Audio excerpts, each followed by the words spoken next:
Muito bom, meus irmãos, a paz do Senhor Jesus. Estamos começando a TV Ágape, a TV da sua família. Pensa num programa bom, pensa num programa especial. Se ajeita aí, você que já está conosco, dá o like, compartilha, manda no grupo da família, no grupo do trabalho. Quanto mais a gente compartilhar, mais vida a gente alcança. Hoje o programa está espetacular. Então já se ajeite aí, nós já vamos para o nosso primeiro quadro. O nosso podcast, irei bater um papo com o pastor Gilberto num assunto bem que relevante. Se ajeita aí que o assunto é legal. Vamos lá, primeiro quadro.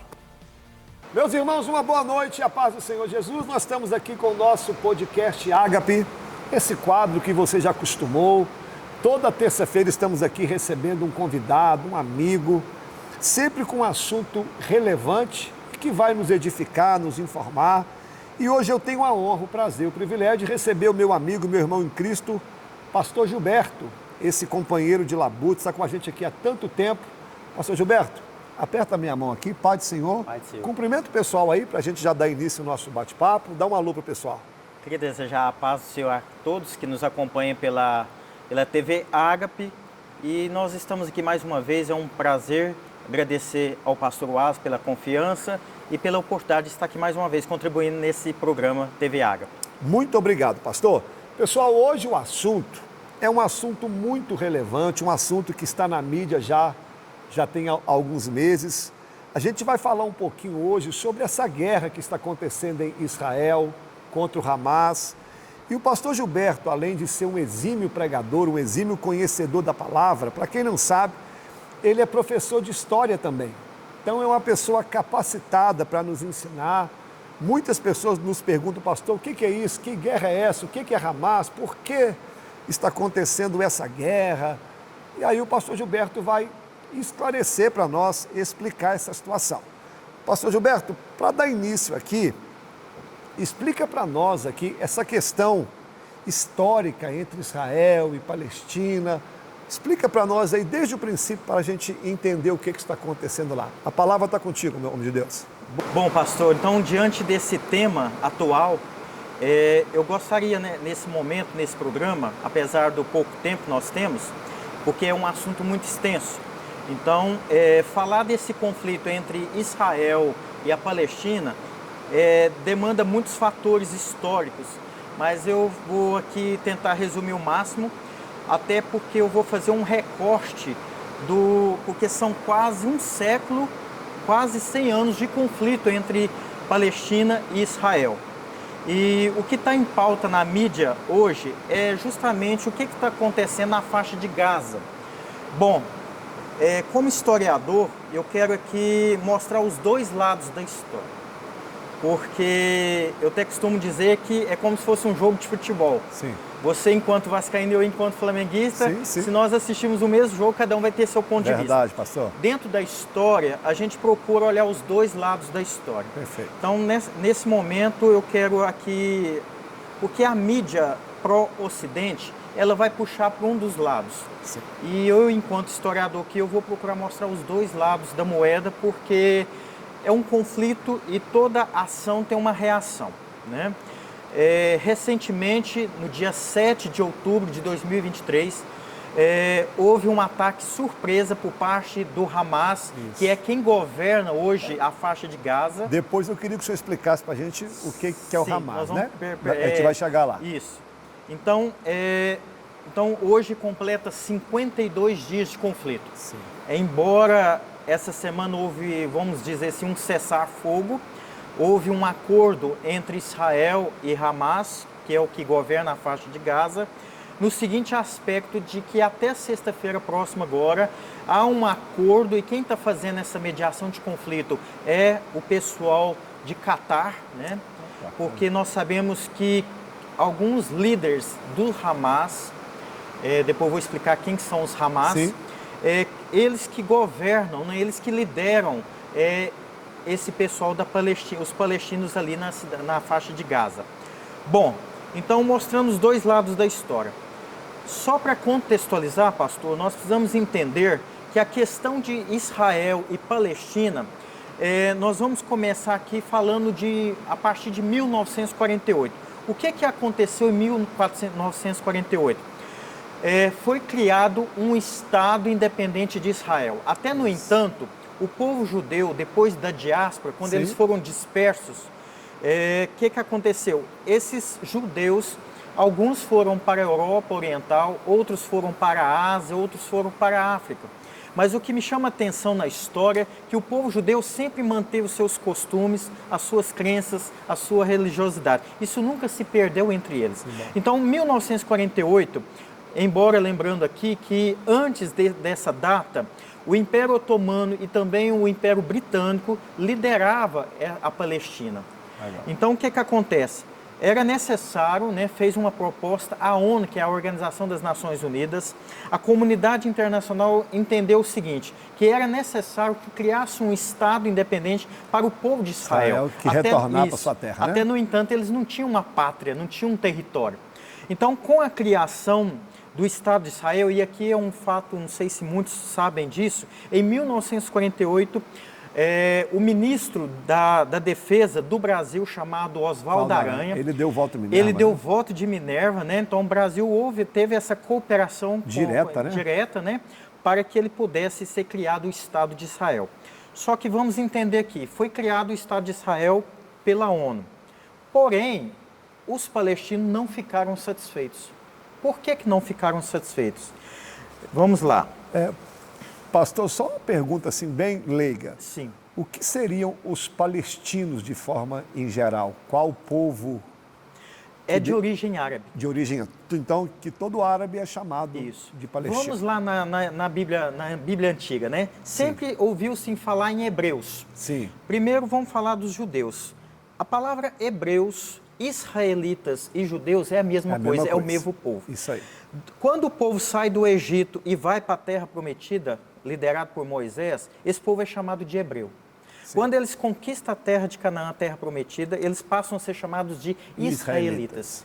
E depois... Do cativeiro judeu. Isso. E depois são chamados de judeus, mas é o mesmo povo. Sim. E o povo árabe, o povo que é descendente de Ismael, filho de Abraão e Agar, é de origem árabe, onde vai surgir a Palestina. A Palestina seria o Oriente Médio. Ok. Tá? Então, vamos entender agora, depois que criou o Estado de Israel, é onde que começou todo o conflito entre Israel e Palestina. Vamos lá. A criação do Estado de Israel se deu em 1948. Em 1949, nós vamos conhecer, vai acontecer a Guerra Árabe-Israelense. O que é essa guerra? Qual foi o motivo? Foi o primeiro conflito entre Israel e Palestina em função da criação desse Estado independente. Por quê?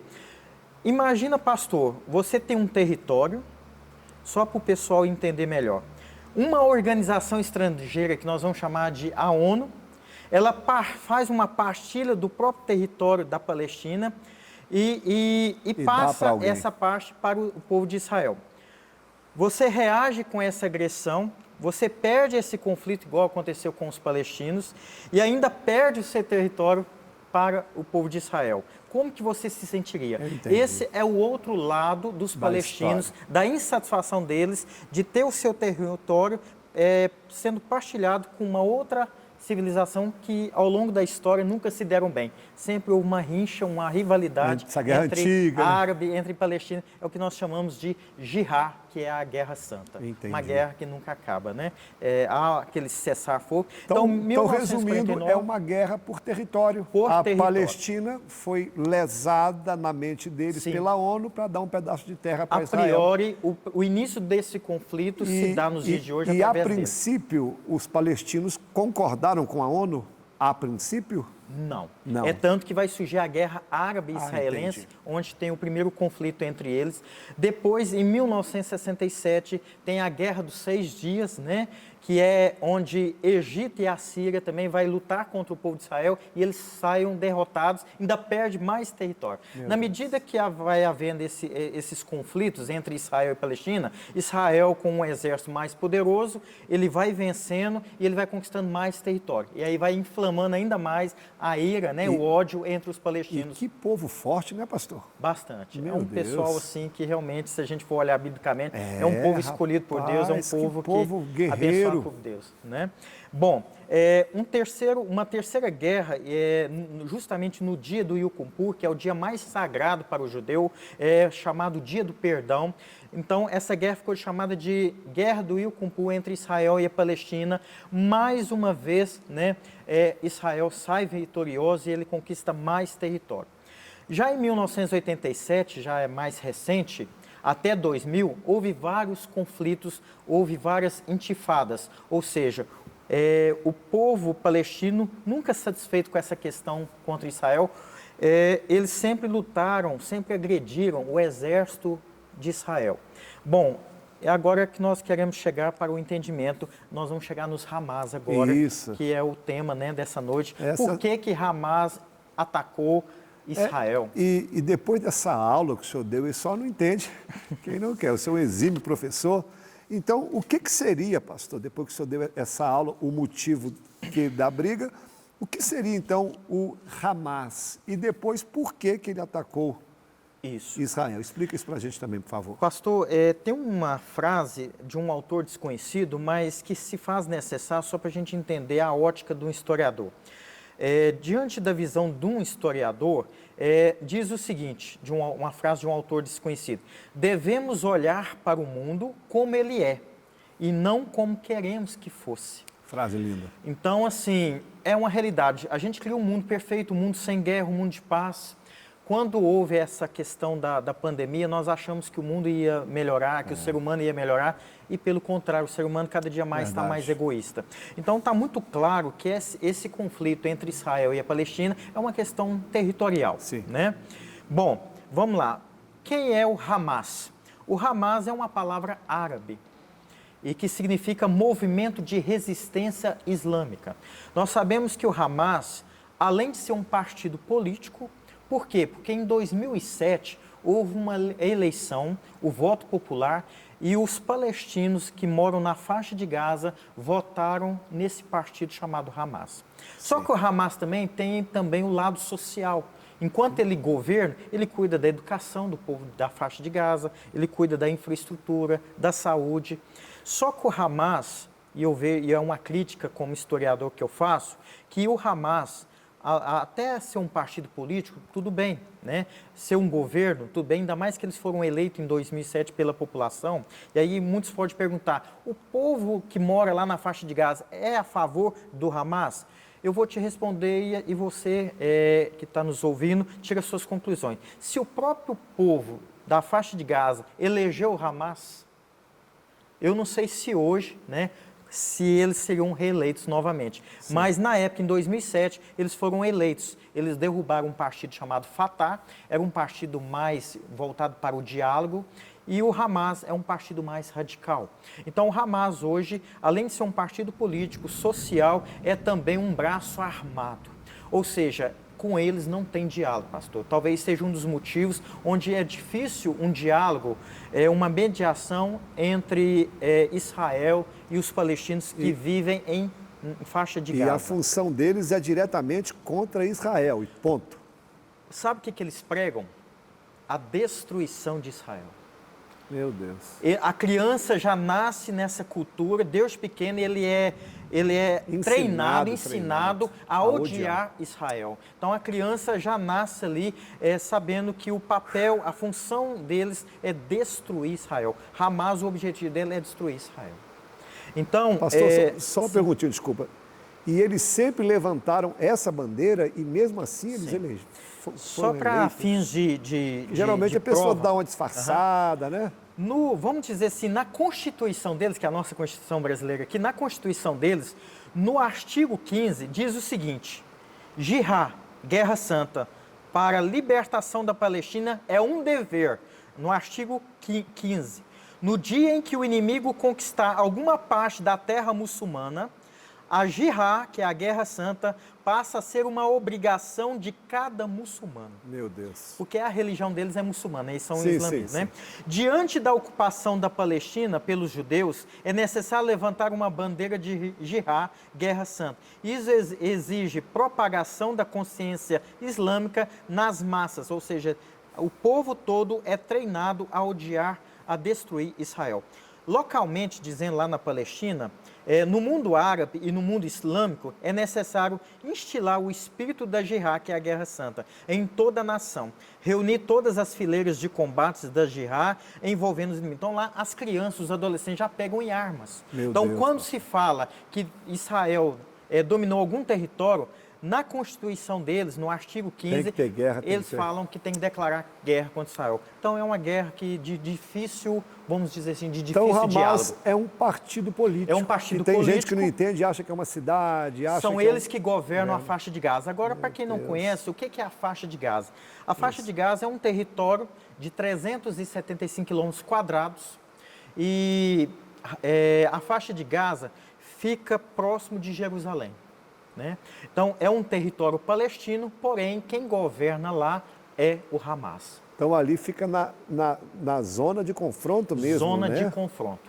E Por isso que tem tanta... Isso. Agora, um dado interessante que eu trouxe para contribuir nesse debate é o seguinte.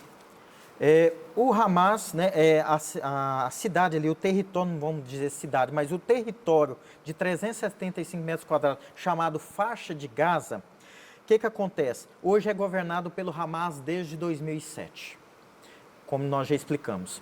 Agora vamos fazer as contas aqui. 365 quilômetros quadrados, comportando 2 milhões de habitantes. Meu Deus. Eu acredito que vai dar aí seus 5.300 habitantes por quilômetro quadrado. Que isso? Alguns jornalistas, alguns historiadores chamam que é um presídio de céu aberto. Hoje a faixa de Gaza, além de ter 2 milhões de habitantes residentes ali, todos palestinos, é uma população jovem. O que é uma população jovem? Nós vamos chamar aí de uma população dos 18 aos 30 anos. Então, mais da metade da população de faixa de Gaza hoje são jovens. E esses jovens, eles já nascem com esse espírito de guerra, de jihad, de lutar a favor contra Israel. Eles já nascem com esse espírito patriótico. Outro dado interessante é que 77%, pastor, desses palestinos moram na parte urbana da cidade. O PIB, que é o Produto Interno Bruto, de onde que vem a renda deles, vem de prestação de serviço. Não é o comércio, não é a indústria, não é o agronegócio, é a questão de prestação de serviço. Então, 75% do PIB deles vem da prestação de serviço. A fronteira, pastor, hoje, toda a fronteira da faixa de Gaza é monitorada e cercada por Israel. É mais um motivo da revolta deles. Meu Deus. Então, hoje, qualquer palestino que mora na faixa de Gaza não consegue sair da faixa de Gaza, porque ela é toda monitorada pelo exército de Israel. Por isso, tanta implicância. Esses dias, não sei se vocês acompanharam na mídia, mostrando uma mulher sendo presa por um exército de Israel por ter postado uma foto, né, do povo de Israel na internet. Ela foi presa. Por causa disso. É como se hoje no Brasil, eu e você postasse uma determinada coisa criticando o governo Hamas e nós sermos presos por isso, né? A fronteira é monitorada por Israel e, finalizando, 40% da população, em 2007, quando o Hamas assumiu o governo, 40% da população da faixa de Gaza vivia na miséria e na pobreza. 10 anos depois, em 2017, que é o último dado que eu tenho hoje, pode ser que esteja mais, mas em 2017, 10 anos depois, essa pobreza, a população pobre de 40% foi para 56%. Eu te falo, melhorou ou piorou o governo do Hamas, né? Aí piorou. Hoje, o Hamas a maioria das pessoas depende da ajuda humanitária da ONU. Meu Deus. Infelizmente, é um território, né, realmente delicado. Pastor, então o conflito entre Hamas e Israel é um fato isolado, né? Desde 2008 até 2021 vem acontecendo os conflitos. Sim. O último conflito, o último ataque foi em 2021. Agora, em 2023, no dia 7 de outubro, hoje completa 52 dias de conflito. E o que mais me entristeceu ontem é que alguns estudiosos, né, diz que a previsão mesmo tendo agora essa semana um cessar-fogo, uma negociação de libertar alguns reféns, ambos dos Hamas, tanto do Israel, é de que esse conflito ainda perdure por mais 2 meses. Meu Deus. Né? Isso, gente morrendo, né? Pastor, que aula que o senhor deu para a gente aqui, para caminhar para o fim, que o tempo já foi. Eu acredito que o senhor também até já respondeu uma parte aqui, mas o que está acontecendo hoje na faixa de Gaza, em Israel, para a gente terminar essa aula aí? Acho que o senhor explicou tudo aí. Pastor, tem um outro detalhe que eu não posso deixar de falar aqui, que hoje o Irã, ele financia por trás os Hamas. Hoje eles investem quase 100 milhões por ano com armamentos, por isso que é uma resistência forte contra Israel. Nós sabemos que hoje Israel tem um exército poderoso, mas Sim. por que tamanha resistência do Hamas? Porque eles são financiados, né, pelo Irã. Alguém Isso. Assim como isso. os Estados Unidos, Canadá, Reino Unido, Japão apoiam Israel, Irã, Catar e a Turquia apoiam a faixa de Gaza ali, né? O Brasil, a Rússia, a China, a Noruega e a Suíça, por incrível que pareça, mantêm a neutralidade, né? Eles tentam ali ser neutros nessa situação. E eu queria encerrar, pastor, dizendo o seguinte, talvez eu ouvi algumas pessoas puxando para o lado de Israel, né, e falando que Hamas são terroristas. É igual eu disse, o meu papel aqui enquanto historiador é mostrar os dois lados. Sim. Por que Hamas tem toda essa revolta, né? E por que Israel também tem toda essa luta contra os palestinos. Não quer dizer que nem todo palestino, deixa bem claro aqui, são terroristas. Não estou chamando também Hamas de terroristas, mas as atitudes deles, né? Por uma questão radical. Eu entendo a resposta do senhor, que respeita a posição, mas, né, só me desculpe até eu como leigo, mas não tem como chamar um povo com essa ideia de não terrorista, porque essa semana eu mesmo, entendo o senhor na posição do senhor de historiador. Essa semana mesmo nós presenciou criança de 4 anos que os pais já tinham dado como morto. Então, me emocionou vendo ali criança sendo refém de um grupo radical, né? Criança de 4 anos, né? Isso. Então, pastor, muitas pessoas me perguntam o seguinte, hoje, aquela região do Oriente Médio, a Palestina, Jerusalém, é de Israel ou é dos palestinos? Bom, se a gente for buscar a Bíblia como fonte histórica, que é também uma fonte de fé, sim, mas do ponto de vista histórico, a Palestina foi conquistada pelos hebreus, isso, ou os israelitas, que hoje são os judeus, por volta de 1200 a.C., depois que o povo saiu do Egito. Josué capítulo 6, isso. Na Bíblia ali. Então, biblicamente dizendo, aquele território foi conquistado em 1200 anos antes de Cristo pelos judeus, pelos hebreus, a terra prometida. Sim. Então, é uma guerra de disputa de herança, de terra, né? E que perpetua até nos dias de hoje. Então, biblicamente falando, os hebreus, né, os israelitas, os judeus, que é o mesmo povo, eles conquistaram a terra há muito, muito tempo. Pastor, que aula, meu irmão. Que aula, só não entende quem não quer. A gente precisava de mais tempo para explanar mais, mas a gente está à disposição, aqui. Tá? Muito obrigado por esse conhecimento bíblico e histórico. E aqueles que são apaixonados pela história, depois lá no grupo da igreja, pode me chamar no privado, se surgir alguma pergunta, Pastor, o senhor explicou tudo. A gente tá à disposição para esclarecer, tá? Pessoal, assim a gente se despede. Que aula, né? Obrigado, Deus continue guardando a vida do pastor Gilberto. E assim a gente encerra esse podcast aqui com essa riqueza de informação. Fica aí, curte, compartilha, que tem muita coisa boa aqui no programa ainda. Forte abraço. Pastor Gilberto deu uma aula, hein? Meu Deus do céu, até quem não estava entendendo esse assunto agora entendeu. Vamos para o segundo quadro. Estamos aqui com um quadro muito legal para você não usar um texto fora de contexto, para você ensinar aquilo que a Bíblia não ensina. Esse quadro especial com a Adrila e com a Giovana. A palavra está com vocês. Olá, meus irmãos, uma boa noite. Bem-vindos mais a um episódio desse novo quadro, Texto com Contexto. Hoje a gente veio trazer para vocês um assunto um pouco delicado, mas muito presente na nossa vida, que é o julgamento. Passamos por julgamento constante na nossa vida pessoal, na nossa vida cristã, julgamos também e somos julgados. E hoje o texto base que vamos ler se encontra em Mateus, no capítulo 7, no versículo 1, que diz: "Não julguem para que vocês não sejam julgados." A Adrila vai falar um pouquinho sobre a aplicação comum e os precedentes dessa passagem para a gente entender um pouquinho o que essa passagem realmente está querendo dizer. Olá, meus irmãos, cumprimento todos vocês com a paz do Senhor.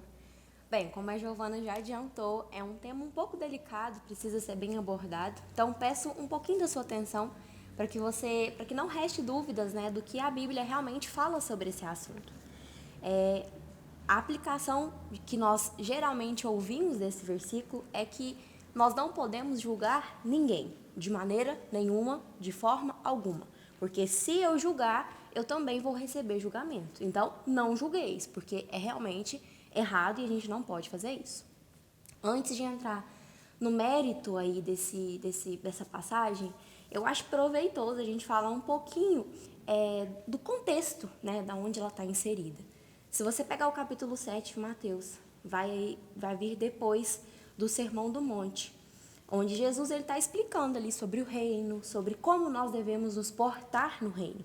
E no capítulo 7 nós temos diversas orientações do próprio Jesus sobre um juízo temerário, sobre como nós devemos perseverar na oração, sobre como nós devemos lidar com falsos profetas, sobre como nós devemos lidar com a palavra de Deus e com a obra de Deus no geral. Então, é uma passagem, é um capítulo muito importante, cheio de orientações, cheio de recomendações para nós vivermos da maneira mais reta possível diante de Deus.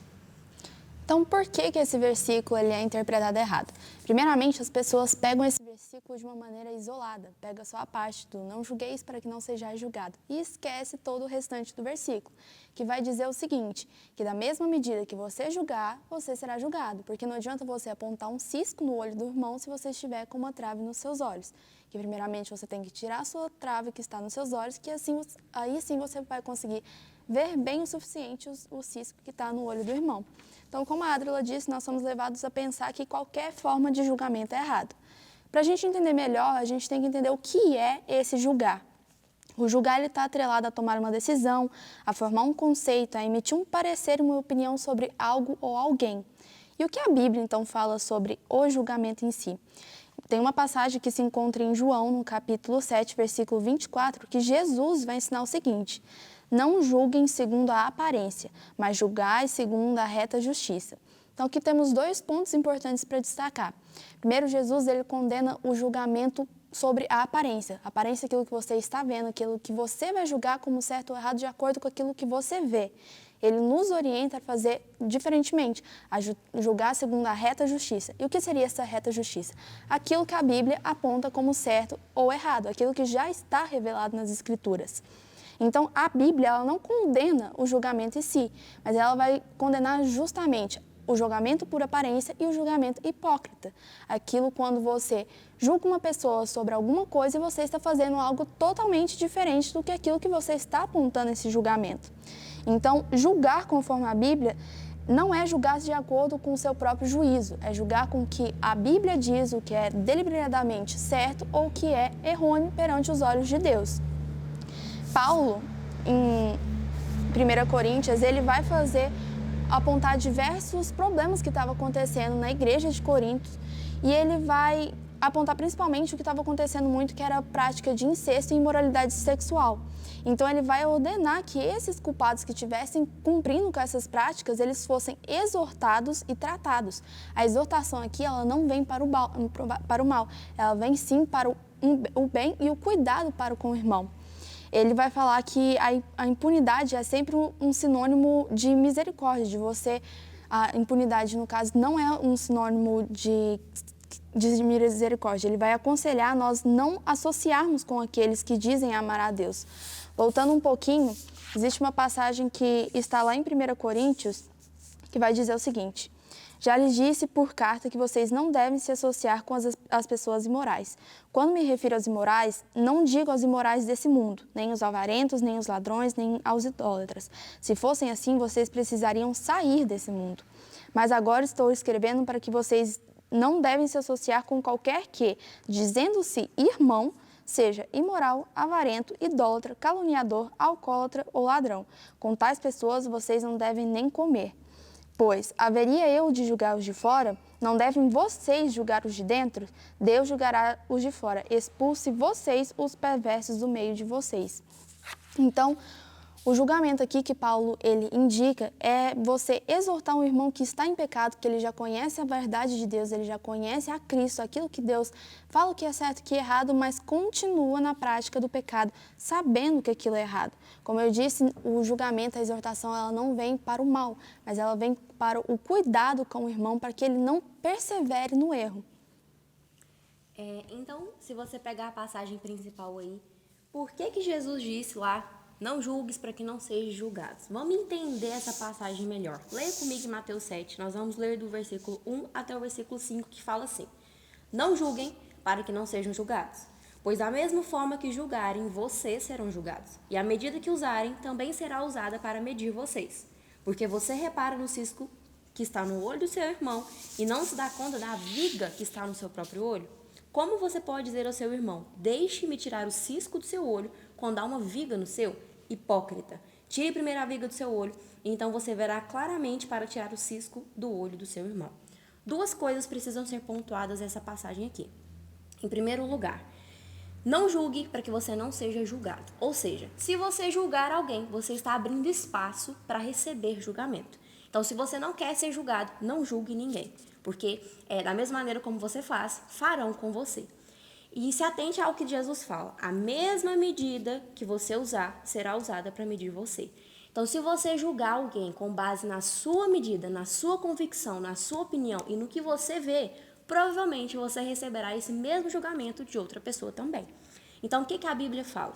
Julga conforme a palavra de Deus e vive conforme ela. Porque quando o julgamento voltar para você, você vai ser justificado por ela. Simplesmente isso. E depois, deixe-me tirar o cisco do seu olho quando há uma viga no seu. O que a palavra está querendo dizer? O julgamento precisa ser primeiro para mim, para a minha vida. É sobre autoanálise, é sobre exame, sabe? Essa é a forma de nós agradarmos a Deus. O julgamento primeiro precisa consertar a nossa vida. Primeiro a gente tem que consertar para depois ajudar o outro. O julgamento não é uma forma de ferir, de machucar, de expor, mas é uma forma de denunciar o que está errado. Existe maneira correta de fazer isso e existe também tempo certo de fazer isso. Então, se porventura você quer, às vezes, apontar o que está errado, não tem problema biblicamente falando, desde que você também não faça errado e que você use a Bíblia como parâmetro. Então, qual que é o sentido do julgamento na Bíblia? É para ferir, é para expor, é para expulsar, é para separar alguém do corpo? Muito pelo contrário. O intuito é restauração. Nós julgamos e nós apontamos algo que está errado no corpo de Cristo para restaurar aquele irmão que está andando errado. Onde que eu estou vendo isso? Gálatas 6 fala o seguinte: irmãos, se alguém for surpreendido em algum pecado, vocês que são espirituais deverão restaurá-lo com mansidão. Cuide-se, porém, cada um para que também não seja tentado. Levem os fardos pesados uns dos outros e assim cumpram a lei de Cristo. Se alguém se considera alguma coisa, não sendo nada, engana-se a si mesmo. Cada um examine os próprios atos e então poderá orgulhar-se de si mesmo, sem se comparar com ninguém. Você deve sim pontuar o que está errado no corpo de Cristo. É nossa função falarmos, porque o corpo de Cristo é uma coisa séria, é santo. E não é qualquer pessoa que vive, que decide viver na iniquidade, que pode viver no corpo de Cristo da maneira deliberada como ela pensa que pode. Porque isso não agrada ao Senhor. Basta você abrir a Bíblia e ver como Deus reage com a iniquidade. Você vai entender sobre isso. Contudo, o julgamento feito conforme a palavra de Deus não é para separar, não é para excluir, não é para matar ninguém na fé, mas é para restaurar. Esse é o primeiro intuito. Então, se você não tem o intuito de que essa pessoa, primeiramente, volte para o corpo de Cristo e se realinhe ao que a palavra de Deus faz, nem faça julgamentos, porque você vai estar com a intenção do coração errada. E isso não vai agradar o coração do Senhor. Então, que você entenda. Restauração. Se você não quer julgar no intuito de restaurar, no intuito de realinhar o corpo de Cristo, não faça julgamentos mesmo, porque de fato vai desagradar o coração do Senhor.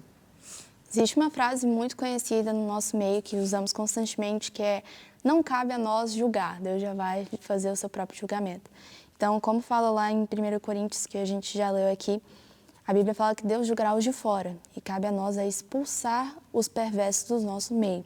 Aqui, posteriormente, em 1 Coríntios 6:2, vai falar: vocês não sabem que os santos hão de julgar o mundo? Vocês hão de julgar o mundo. Acaso não são capazes de julgar causas de menores importâncias?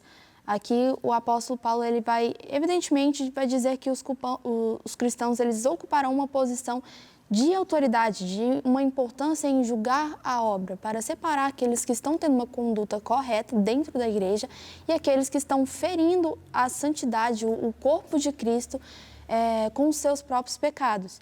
Então, aqui ele fala que se a gente alinhar, se a gente estiver andando de acordo com as Escrituras, com aquilo que a Bíblia diz que é o correto, aquilo que a Bíblia diz que é o certo ou errado, nós estamos considerados qualificados para exercer a reta justiça. Como dissemos aqui, não é julgar pela aparência, não é julgar pelo aquilo que você acha, pelo seu achismo, pelo aquilo que você vê, pelo seu próprio entendimento, pela sua própria opinião, mas é aquilo que a Bíblia diz e aquilo que a Bíblia condena. E só para finalizar, cabe nós pautarmos aqui que existe uma diferença entre aquele irmão que peca, né? Todos nós estamos suscetíveis a passar por isso porque nós somos seres humanos. Mas existe aquele irmão que decide viver na iniquidade, que decide corromper o corpo de Cristo. Esse irmão que decide viver na iniquidade, que não se importa com Deus, que fala que ama a Deus, mas que não sai da vida do pecado porque ele não quer, ele sim precisa ser julgado conforme a reta palavra de Deus, né? E que nós venhamos a fazer isso com cautela, com cuidado, com amor, exortar mesmo, mas com amor. Existe forma de fazer isso, existe tempo e existe autoridade para fazer isso. Então, para finalizar, que nós possamos entender que o julgamento ele não é errado, né? Desde que feito da maneira correta, como agrada a Deus. E se você estiver vivendo uma vida que agrada a Deus, porque senão não cabe a nós realmente fazermos esse julgamento. E só uma passagem que me trouxe aqui, em 2 Coríntios, capítulo 13, no versículo 5, fala assim: examinem-se a si mesmos, verifiquem se estão praticando o que afirmam crer, assim poderão ser aprovados. Então, mais do que julgar o outro, mais do que falar da vida do outro, como é que nós podemos ser aprovados por Deus? Examinando a nós mesmos. Quando a gente puder fazer isso conosco e a nossa vida estiver ok, aí sim Deus poderá nos usar em outras coisas referentes a esse tema daqui. E para concluir, qual seria então a aplicação correta dessa passagem? Que como a gente já estudou, vemos em outras passagens, o julgamento em si ele não é errado, mas ele tem que ser feito com aquilo que a Bíblia ordena, com a reta justiça da Bíblia. Então, primeiramente, não fazer um julgamento hipócrita, olhar, como a Adrila disse, para si mesmo, fazer uma autoavaliação de si, para depois você poder exercer essa reta justiça. E aqui outro ponto importante destacar, que nós vivemos a nossa vida cristã e estamos cientes que lá no fim a gente vai sofrer um julgamento, o maior julgamento a gente vai passar quando estivermos diante de Deus e Ele julgará se o nosso comportamento, se a nossa conduta aqui na Terra foi ok ou não. Ou seja, a gente vai passar pelo maior julgamento que existe. Então, temos que estar aptos e acostumar a ser julgados aqui na Terra. Porque como vamos querer passar pelo maior julgamento que existe, que é o julgamento de Deus, se não conseguimos nem lidar com julgamentos aqui da Terra? Julgamentos aqui da Terra, como já foi dito, a exortação ela é um cuidado e ela é para gerar restauração, para gerar mudança, para gerar transformação. Então, se uma pessoa ela é exortada e ela entende que está em pecado, que está fazendo errado e decide mudar, ela vai sofrer uma transformação na vida dela. Mas aquele julgamento que Deus vai fazer, ele só tem dois caminhos, ou é céu ou é inferno. Então, que possamos entender o que a Bíblia diz sobre julgamento e entender que vamos passar por julgamento durante toda a nossa vida pessoal, nossa vida profissional, nossa vida cristã constantemente, mas que venhamos exercer o correto julgamento, o julgamento que a Bíblia diz. Então, que venhamos julgar como a Bíblia diz, mas que primeiramente venhamos julgar a nós mesmos, que venhamos fazer uma autoavaliação constante de como está nosso relacionamento com Deus, para só depois exercer essa conduta que a Bíblia fala sobre o julgamento. Então é isso, Giovana aí falou o básico de tudo. Eu espero que essa palavra tenha falado com você e que você tenha aprendido hoje um pouquinho sobre algo que é tão distorcido na Bíblia. Infelizmente, o julgamento é muito deturpado mesmo, né? As pessoas lidam muito mal com a palavra julgamento. Mas não precisa disso, porque é bíblico e está aqui na Bíblia. Nós precisamos fazer isso da maneira correta. Lembre-se sempre que o julgamento é para restauração, não é para ferir nem machucar ninguém. Então, faça isso de maneira cautelosa, se de fato você tiver autoridade. E se de fato você tiver uma vida de santidade diante de Deus, buscando a santidade, né? E se você não tiver esse intuito de restaurar alguém, quiser fazer um julgamento apenas para expor, para machucar e para apontar um erro, é melhor que nem faça. que você seja muito abençoado e que você venha fazer o seu devocional, que você venha ler a Bíblia, venha nos mandar sugestões de textos para fazermos também. Nós estamos aqui super abertas para isso. E nós esperamos de verdade que vocês tenham gostado do quadro hoje e que tenha edificado a sua vida aí, nem que seja um pouquinho. Esperamos que vocês tenham entendido um pouquinho mais sobre isso, que Deus tenha falado com vocês de alguma forma. E esperamos você até o próximo quadro. Tchau! Obrigado, meninas! O programa de vocês está maravilhoso. Pessoal, não esquece de curtir e nem de compartilhar. Pastor, por que você pede isso? Porque quando você curte e compartilha, o YouTube entende que o programa é relevante, aí ajuda a gente a entregar para mais pessoas, tá ok? Vamos agora ver a agenda da igreja. Segunda-feira, 19h30, o nosso culto de oração. De joelhos, nós somos fortalecidos perante o Senhor. Uma igreja forte é uma igreja que ora. Quarta-feira, quarta-feira é o culto da vitória, às 19h30. Este culto nós damos oportunidades para os pregadores da casa, que por sinal, pregam muito a turma aqui. E no culto da vitória nós temos um momento da oração das causas impossíveis, onde nós clamamos a Deus e Deus tem respondido pela sua graça e bondade.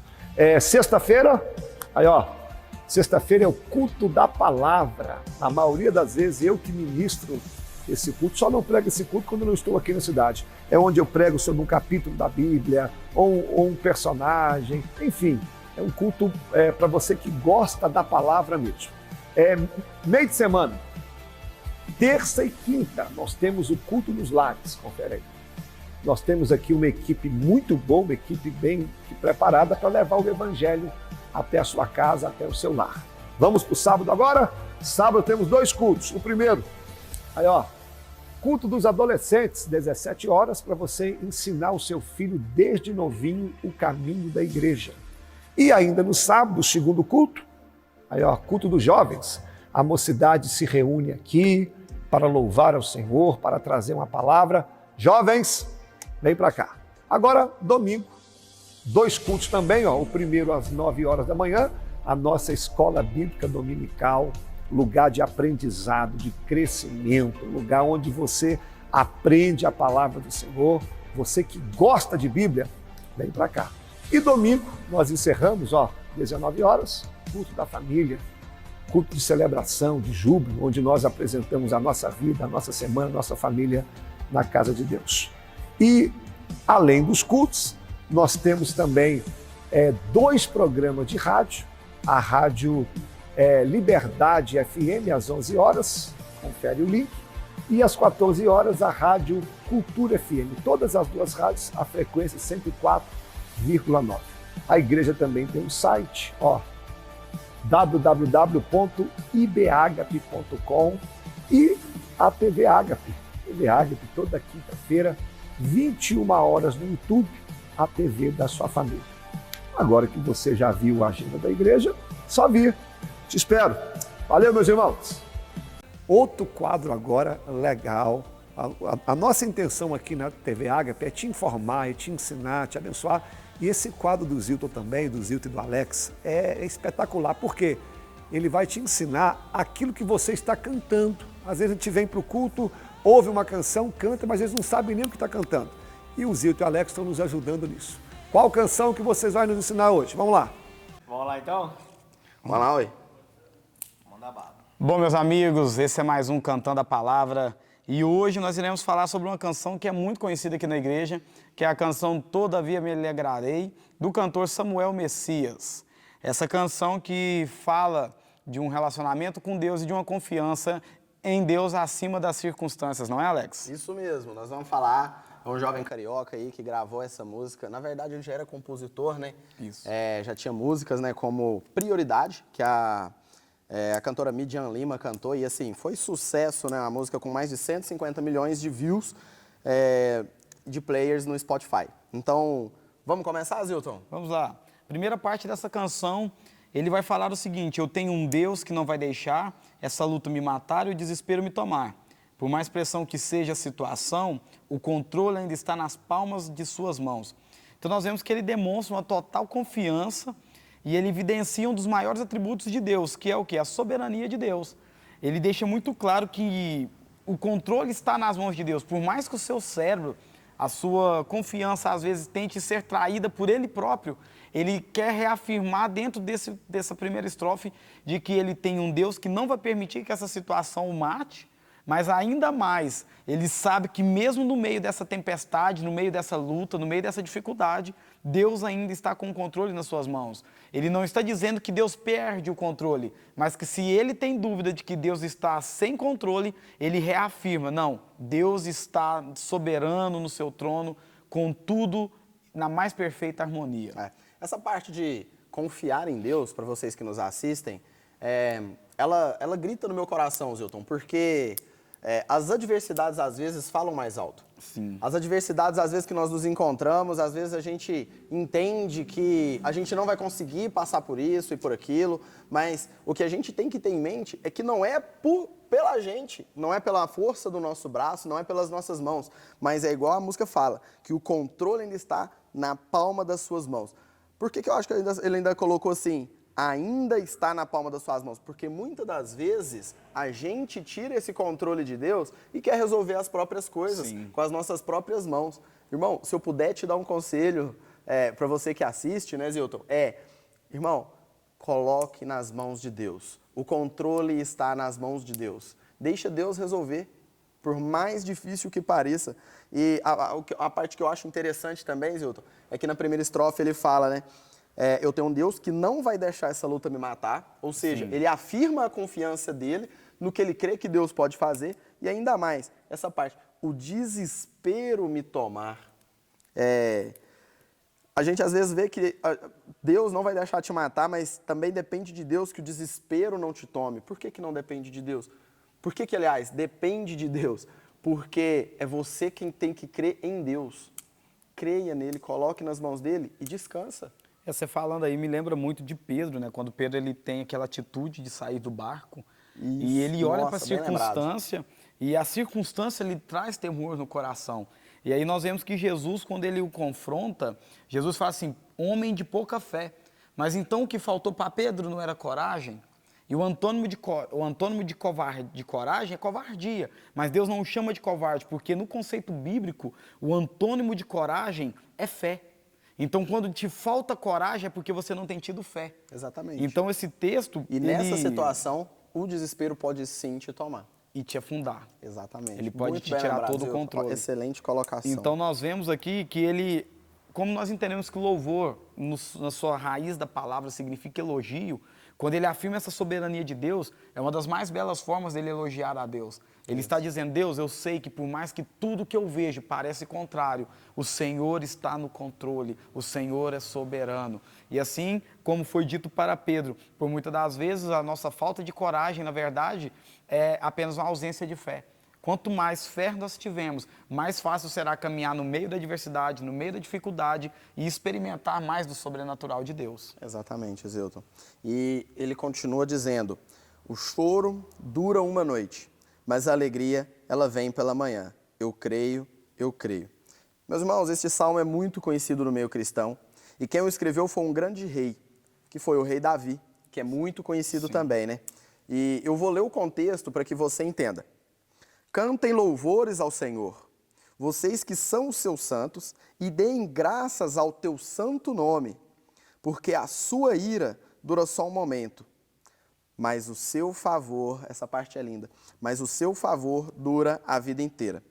O choro pode durar uma noite, mas a alegria vem pela manhã. Aí eu chego a arrepiar, é extraordinário isso aqui, e quando eu estava estudando essa parte, Zilton, o que eu mais gostei foi porque a gente sempre lembra nos momentos de tristeza, o choro pode durar uma noite, mas a alegria vem pela manhã. A gente, obviamente, vai esperar pela alegria vindoura e a gente crê que isso vai acontecer, mas o importante de ler o contexto, que quando eu estava estudando foi algo assim que me tocou profundamente, é a parte de, ele começa com, cantem louvores ao Senhor. Vocês que são os seus santos, você é santo de Deus, meu querido, e dê graças ao teu santo nome. Independente da situação que você possa se encontrar, cante louvores ao Senhor. Não deixa essa situação te colocar para baixo e deixar transparecer para os outros que você está às vezes de alma abatida, triste. E aqui ainda fala, porque a sua ira só dura um momento. Beleza.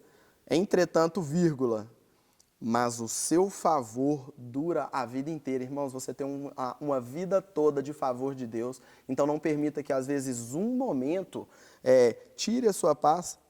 Aí é onde entra, depois que você tem esse entendimento, a gente entende, o choro pode durar sim uma noite. E é uma noite fria talvez, uma noite longa, uma noite que às vezes você vê que está demorando a amanhecer.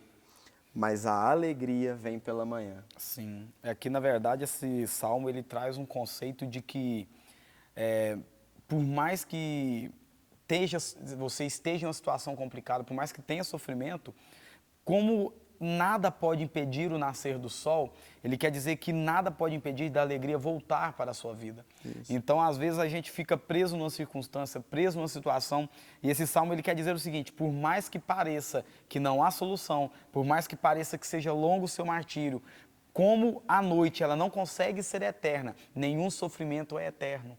E a alegria ela virá pela manhã, porque assim como o nascer do sol ele traz luz para as nossas vidas, a alegria ao chegar ela trará luz, ela abrirá seus olhos e você conseguirá enxergar tudo aquilo que Deus tem feito no meio dessa dificuldade. Nós não oramos para que o sol nasça, né? Não. Nós não oramos para que a lua venha à noite. Nós não oramos para que você não tenha que levantar cedo e falar assim, Senhor, em nome de Jesus eu peço que o sol venha. Não precisa. Da mesma maneira que a gente sabe que o sol virá toda manhã, a gente sabe que o favor de Deus também virá logo pela manhã, que a alegria do Senhor virá pela manhã. É isso que o Salmo está dizendo. E para você que quer essa referência, para você ler, para você meditar depois, é o Salmo 30, tá? Do verso 4 e o 5 ali. Eu recomendo ler inteiro, tá? Para que você tenha uma compreensão melhor ali do texto, tá? Mas é o Salmo 30. É um salmo que ele não vai te prometer alívio do sofrimento, mas ele vai prometer uma restauração da alegria. Isso. Eu acho que o cerne do cristão é isso. Não vai ser uma vida fácil, mas haverá sim uma restituição, uma restauração da sua alegria durante a sua caminhada. E o texto ele continua, né? A canção ela vai passar para o refrão, que é o ponto ápice da canção, que é onde ele diz que ainda que a figueira não floresça e não haja fruto na vide, o produto da oliveira minta, todavia eu me alegrarei. O refrão desta canção ele é lindo. E ele vem do trecho de uma oração de Abacuque, para que você entenda a palavra do Senhor, vai nos dizer no livro de Abacuque, capítulo 3, que eles estavam passando por um cerco, e o Senhor falava para eles que ele iria levantar os caldeus para lutarem contra Israel e Judá.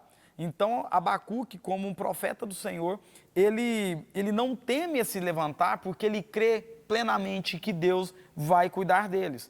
Então, quando ele fala sobre, ele vai fazer essa oração para Deus, ele pede que Deus ele entre com misericórdia para o povo, porém ele declara, no meio dessa oração, que independente da circunstância, ele ainda vai se alegrar, porque seja na bonança, na falta, seja no momento bom, na paz ou na guerra, Deus ainda era o motivo da sua alegria.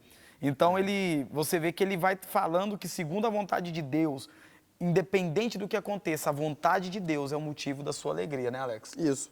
É interessante que ele não pede, né, o livramento ali da mão dos inimigos.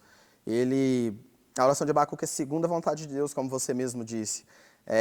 Ao invés dele pedir para que Israel seja liberto do castigo, ele crê que, mesmo que os caldeus viriam, a confiança de Abacuque, ela não é abalada. Ela confia que o povo de Israel seria preservado. Porque até ele fala, nós não morreremos, pois os caldeus somente foram estabelecidos para castigar o povo de Israel. Ou seja, haveria o jugo, haveria a justiça de Deus, mas eles ainda assim seriam poupados. Aí é o que nos lembra o verso anterior, né, que fala que a ira de Deus pode durar um dia, mas a sua bondade seria eterna. É interessante que durante esse momento de oração, o profeta estava orando ao Senhor e ele tem uma adoração no meio da luta, no meio da dificuldade.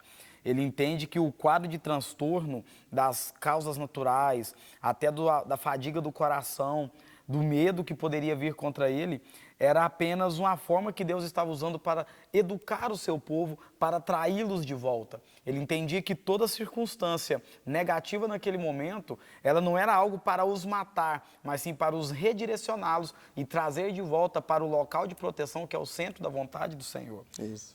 Abacuque diz que por mais que a natureza o decepcione, por mais que tudo aquilo em que ele trabalhou com a força de sua mão, por mais que aquilo que ele plantou, trabalhou na terra, por mais que às vezes os animais do gado, eles fujam, por mais que tudo aquilo que ele pôs na mão possa o decepcionar, ele confia que Deus não vai o decepcionar. Mesmo quando os caldeus vão invadir, para poder os disciplinar, ou mesmo se Deus resolvesse dar o livramento, ele cria que Deus não decepcionaria, porque qualquer um dos dois cenários, tendo Deus, era melhor do que qualquer cenário sem Deus. Sim, e a prova disso está em Abacuque 3, do versículo 17 ao 19, que fala: ainda que a figueira não floresça, nem haja fruto na videira, ainda que a colheita da oliveira decepcione e os campos não produzam mantimento, ainda que as ovelhas desapareçam do aprisco e nos currais não haja mais gado, mesmo assim, eu me alegro no Senhor e exulto no Deus da minha salvação. Deus, o Senhor, é a minha fortaleza. Ele dá aos meus pés a ligeireza das corças e me faz andar nas minhas alturas, ao mestre de canto para instrumentos de corda. Parece uma carta apaixonada, né? Para alguém que você ama e confia. O que para mim, eu acredito fielmente, que era o caso de Abacuque. Sim, e o mais interessante é que no final do texto na Bíblia, né, no versículo 19, ele vai dizer o seguinte: o Senhor Deus é minha fortaleza, Ele faz os meus pés como os da corça e me faz andar em lugares altos. Ele entende, né, o profeta, depois de fazer essa canção, porque na verdade ele diz, né, ao mestre de canto para instrumento de cordas, a oração dele se tornaria um salmo, suas lágrimas se tornariam um salmo, uma canção de adoração a Deus. E ele declara que por mais que todas as circunstâncias pareçam improváveis, ele conhece Deus como uma fortaleza, como algo que o protege. E ele diz que Deus faz os pés deles como o da corça. E se você estudar o animal, a corça ela andava em lugares complicados, lugares altos, e ela conseguia chegar em altos lugares justamente por ter essas características. Pés pequenos, protegidos, que permitiam ela andar em cima de pedras, em cima de espinhos, para alcançar os altos lugares. E assim é a nossa vida. Quando nós cremos que Deus é a nossa fortaleza, quando nós cremos que o Senhor é o nosso refúgio, Ele nos calça os pés como os pés das corças. E por mais que os nossos caminhos pareçam ser espinhosos e complicados, eles nos levarão a lugares altos. E onde o Senhor habita? Nos altos lugares. É verdade. Muito bom. Essa canção é uma canção maravilhosa. Nós sugerimos que você a ouça, que você pegue esses versículos, né, as referências bíblicas que nós trouxemos e medite nela. E que você seja completamente edificado na sua casa, no seu trabalho, onde for que você estiver assistindo esse programa. É isso aí, meus amigos. Assim como nós falamos toda semana, coloque aí nos comentários alguma canção que você tenha curiosidade ou alguma música que às vezes você ouviu na igreja e fala: olha, eu nunca entendi o contexto dela. Manda pra gente aí nos comentários, ou às vezes nos grupos da igreja, dá o seu like, compartilha. E na próxima semana nós estaremos aqui novamente com outra canção para que você entenda tudo aquilo que nós temos cantado aqui na igreja, não é, Alex? É isso aí, Zilton. Pessoal, muito obrigado, foi um prazer novamente estar aqui. Não deixa de comentar aí embaixo aí a música que você quer ouvir, assim como o Zilton disse. Boa noite, pessoal, e é com o senhor, pastorzão. Obrigado, Zilton. Obrigado, Alex. Agora chegou o momento da palavra. Irmãos, fica aí. Uns 10 minutos no máximo. Uma palavra que veio do céu para você. Vamos conferir a mensagem que vem de Deus. Meus irmãos, a paz do Senhor, eu quero compartilhar uma palavra com você. Evangelho de Lucas, capítulo 3, diz assim: no 15º ano do reinado de Tibério César, sendo Pôncio Pilatos governador da Judéia, Herodes era tetrarca da Galileia. Seu irmão Filipe, tetrarca da região de Tureia, e Traconites e Lisânia, tetrarca de Abilene. Sendo sumos sacerdotes, Anás e Caifás, veio a palavra do Senhor a João, filho de Zacarias, no deserto. E ele percorreu toda a circunvizinhança do Jordão, pregando o batismo de arrependimento para a remissão dos pecados, conforme está escrito no livro do profeta Isaías: voz do que clama no deserto, preparai o caminho do Senhor, e endireitai as suas veredas. Todo vale será aterrado, e nivelado todos os montes e outeiros. Os caminhos tortuosos serão retificados, e os escabrosos aplanados.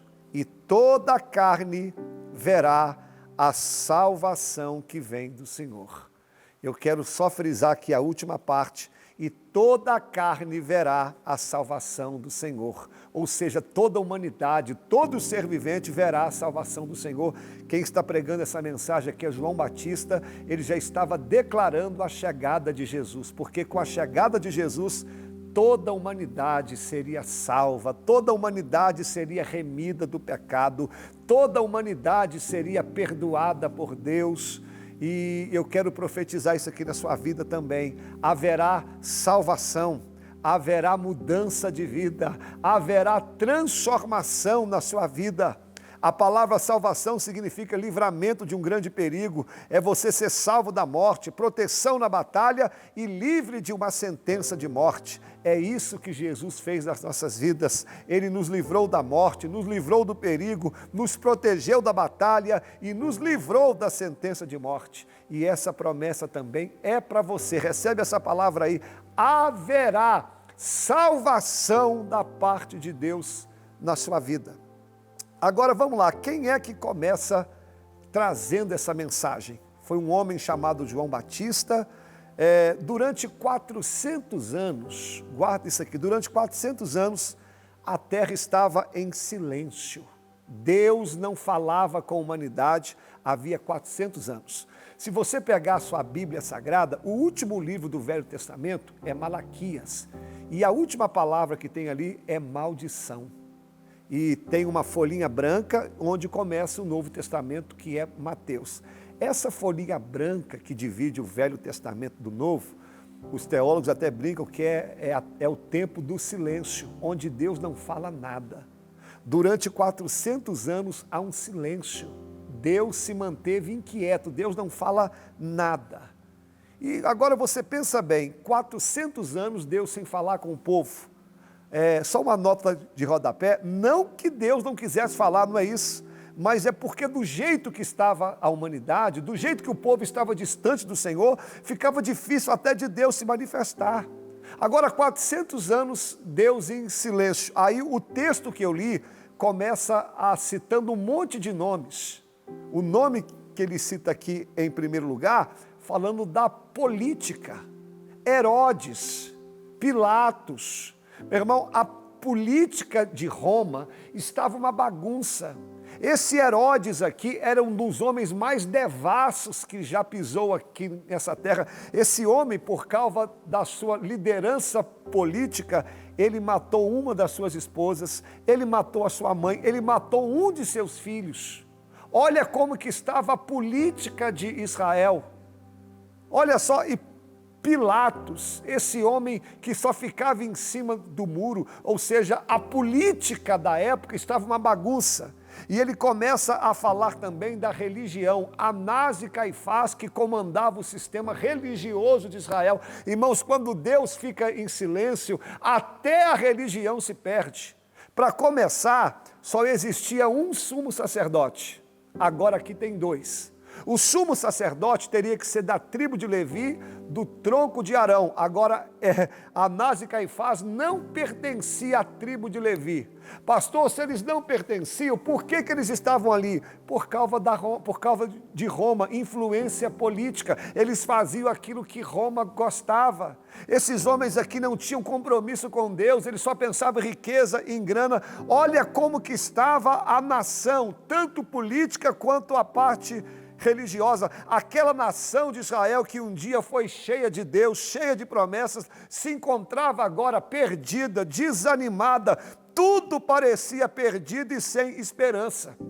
Mas é justamente agora, é justamente nesse quadro caótico é que o Senhor vai aparecer. Veio a palavra de Deus até João Batista no deserto. Sabe qual que é a palavra de Deus para você aqui? A sua vida pode estar desse jeito, cercada, perdido, indo de mal a pior, mas a palavra de Deus vai se manifestar. Os 400 anos de silêncio chegou ao fim, Deus voltou a falar. Por quê, pastor? A terra não consegue calar Deus. Quando Deus começa a falar, não importa se a política vai de mal a pior, não importa se a religião está uma bagunça, a terra não consegue calar Deus. Os tempos podem ser difíceis, mas Deus não deixará de falar e nem de realizar a sua obra. Talvez você fala, pastor, minha vida está uma desordem, minha vida está uma bagunça, minha vida está de mal a pior, mas essa palavra aqui é para te encorajar. Está chegando o tempo da salvação de Deus na sua vida, está chegando o tempo da mudança, está chegando o tempo da transformação. Os tempos são difíceis, mas a palavra de Deus vai se manifestar mais uma vez até você. A palavra do Senhor veio a João Batista no deserto. Repare que a palavra do Senhor que veio até aquele povo, o socorro de Israel não veio de Roma. O socorro de Israel não veio da religião, mas veio de Deus. Pastor, por que você está dizendo isso? Porque o teu socorro também não vai vir da política, o teu socorro também não vai vir da religião, o teu socorro não vai vir do homem, o teu socorro vai vir do céu, o teu socorro vai vir do Senhor. Talvez você está atribulado aí, você fala, eu tenho certeza que um político vai me ajudar, eu tenho certeza que o fulano de tal vai me ajudar, eu tenho certeza que a religião tal vai... Não vai, o teu socorro vai vir de Deus, porque o que aquele povo precisava, a terra não podia oferecer, porque a terra estava corrompida. O que aquele povo precisava era de algo que vinha do céu. E hoje nós estamos vivendo também em tempos difíceis. Olha a nossa política, meus irmãos. Olha como que está a situação. Olha a parte religiosa hoje. Às vezes eu fico até com vergonha com cada coisa que eu escuto, com cada coisa que eu vejo. Meu Deus, me dá até vergonha algumas vezes. Mas aí eu me lembro que o céu não está em crise. Eu me lembro que Deus não fica em silêncio por muito tempo. Eu me lembro que o meu socorro não vai vir da terra, não vai vir da religião. O meu socorro vai vir de Deus. Olha, a palavra do Senhor veio a João Batista no deserto.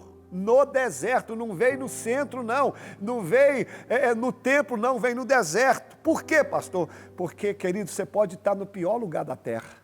Você pode estar vivendo no deserto hoje, mas a palavra do Senhor te encontra, a palavra do Senhor te acha, não importa o buraco que você se meteu, não importa o deserto que você está vivendo, a palavra de Deus vai te encontrar, ela vai te achar no meio desse deserto. E eu quero terminar essa parte de hoje, que eu vou concluir essa mensagem no próximo programa. João Batista foi o homem escolhido por Deus para ser a voz profética depois de 400 anos. E o que João Batista diz? Eu sou uma voz que clama no deserto. Olha, irmãos, eu vou terminar dizendo o seguinte. Uma vez eles perguntaram para João Batista, tu és o Cristo? Ele diz, não, eu não sou o Cristo. Mas quem você é? Ele diz, eu sei quem eu sou uma voz. Olha, irmãos, não permita, guarda isso aqui, não permita que o caos à tua volta faça com que você se esqueça de quem você é. Você é amado de Deus, você é filho de Deus. Deus tem uma obra na tua vida. Você tem que saber quem você é, você tem que saber do teu propósito, do teu chamado. João Batista nos ensina isso. A política é uma bagunça, a religião indo de mal a pior, mas ele diz, eu sei quem eu sou. Quem você é? E eu encerro aqui, eu sou uma voz. João Batista não diz assim, eu sou a voz, não, eu sou uma voz. E outra coisa, eu não sou um eco não, tá, irmãos? O que é eco? Eco é aquilo que reproduz uma voz. Hoje nós temos muito eco, pessoa que só reproduz aquilo que ouve dos outros. Não, irmãos, você tem que ser uma voz, você tem que ouvir de Deus e transmitir aquilo que Deus te falou. Você não é eco dos outros. Você não é eco da sociedade. Você não é eco do inimigo, não. Deus te levantou para ser uma voz. E para concluir, uma voz que clama no deserto. Ou seja, não permita que o deserto te cale. Não permite que a situação seca, que o lugar te cale.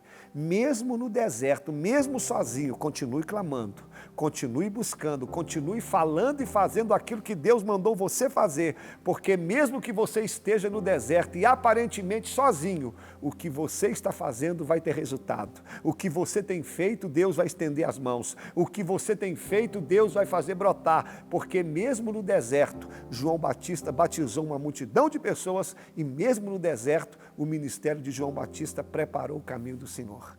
Então recebe essa palavra aí, porque semana que vem eu darei sequência, ou melhor, terminarei essa palavra. E João Batista, ele só pregou a palavra do Senhor, nada mais. Ou seja, não inventa moda, só pregue a palavra de Deus, só isso. A palavra de Deus já é suficiente.